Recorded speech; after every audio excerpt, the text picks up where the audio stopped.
বন্ধুরা, ফাল্গুনি রান্নাঘরে আপনাদের সবাইকে স্বাগত জানাই। আবারও চলে এলাম আপনাদের কাছে অন্য এক রেসিপি নিয়ে। তো আজকে আমি বানাচ্ছি একদম নতুন ধরনের ফুলুরির রসা। কিভাবে বানাই ভিডিওটা প্রথম থেকে শেষ অবধি পুরো দেখতে থাকুন, আমার সাথে থাকুন। ফুলুরির রসা বানানোর জন্য এখানে আমি বেসন নিয়েছি। বেসনটাকে আমি এখন মাখিয়ে নেব। বেসনটাতে লবণ, হলুদ গুঁড়ো, লঙ্কার গুঁড়ো ভালো করে মিক্স করে নেব, সব কিছু একসাথে দিয়ে। অল্প অল্প জল দিয়ে এরপর ভালো করে মাখাতে থাকবো।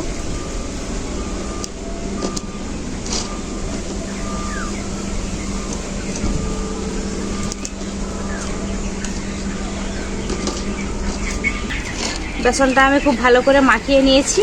বেসনটাকে এরকম মাখাতে হবে, পাতলা করলে হবে না একদমই। দেখুন, একদম পাতলা করিনি। ফুলুরিটা ভাজার জন্য উনুনে কড়াইটা আমি বসিয়ে দিচ্ছি। ফুলুরি ভাজার জন্য এখানে আমি সাদা তেল নিয়েছি। সাদা তেলটা দিয়ে দেব। তেল খুব ভালোভাবে গরম হয়ে গেছে। এরপর আমি ফুলুরিগুলো ভেজে নেব। ফুলুরিগুলোকে হাতে করে এইভাবে গোল গোল করে নেব, দিয়ে তেলের মধ্যে ছেড়ে দেবো এরকমভাবে।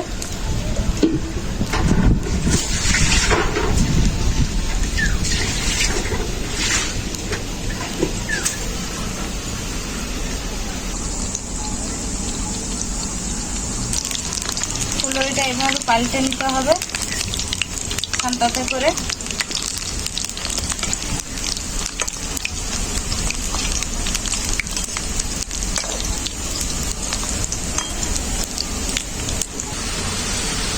ফুলুরিগুলো আমার ভাজা হয়ে গেছে। এরপর আমি নামিয়ে নেব।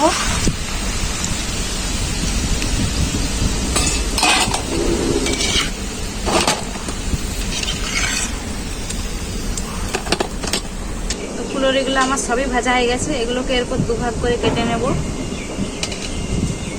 আমি বটিতেই কাটছি, আপনারা চাইলে ছুরিতেও কাটতে পারেন। এইরকম দুভাগ করে নেবেন।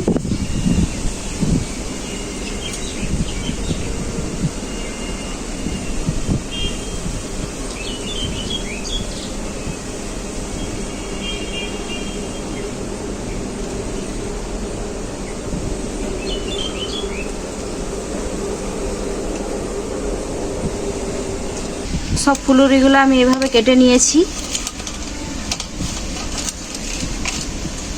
এরপর আমি কিছু মশলা মিক্স করে নেব। তো এখানে নিয়েছি সরষে বাটা, আর এখানে আছে হলুদ গুঁড়ো, লঙ্কা গুঁড়ো। এগুলো একসাথে মিক্স করে নেব।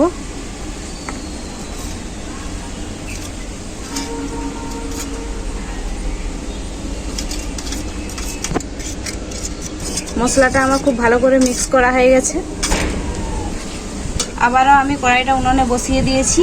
ফুলুরিগুলো যেগুলো অর্ধেক করে কেটে নিয়েছিলাম সেগুলো অল্প তেলে আবারও একবার ভেজে নেব।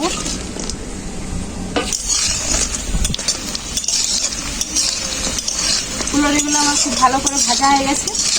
এরপর আমি নামিয়ে নেব।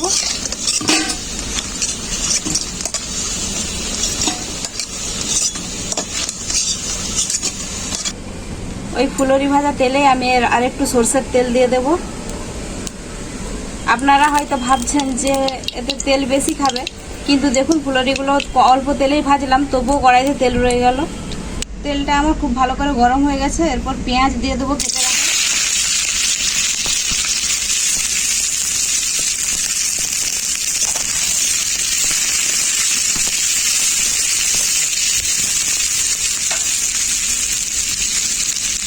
পেঁয়াজের মধ্যে অল্প একটু লবণ দিয়ে দেবো যাতে পেঁয়াজটা তাড়াতাড়ি গলে যায়।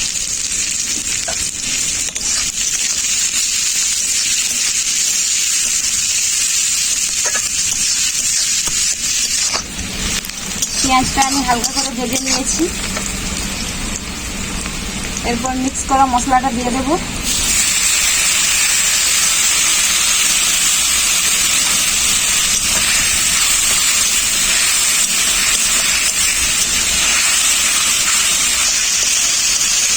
মশলাটা আমার খুব ভালো করে কষানো হয়ে গেছে। দেখুন মশলার গা থেকে একদম তেল ছেড়ে গেছে। এরপর আমি জল দিয়ে দেবো মশলাটাতে।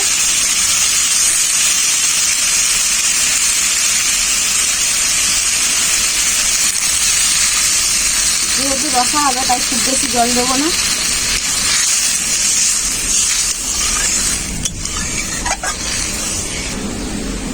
ঝোল খুব ভালোভাবে ফুটে গেছে, এরপর ফুলরিগুলো দিয়ে দেব।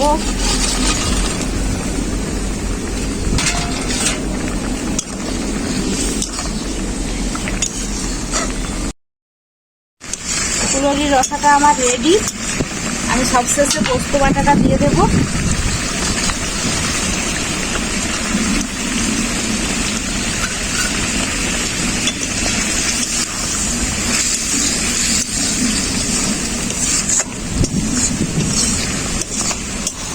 তো পোস্তটা দেওয়ার পরে আমি এখন নামিয়ে নেব।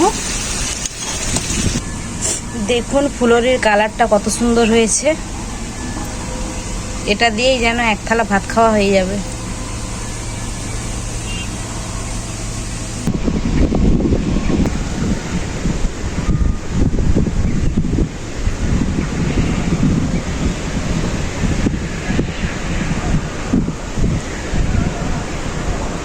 ফুলরির রসাটা কিন্তু খেতে খুবই দুর্দান্ত হয়েছে। এরকম ফুলরির রসা যদি গরম ভাতে থাকে, মাছ মাংস কিছুই লাগবে না, এটা দিয়েই ভাত খাওয়া হয়ে যাবে পুরো এক থালা। একদম নতুন ধরনের এই রেসিপি। তো রেসিপিটা কেমন হয়েছে আপনারা কমেন্ট করে জানাবেন। ভিডিও ভালো লাগলে লাইক শেয়ার সাবস্ক্রাইব করে দেবেন।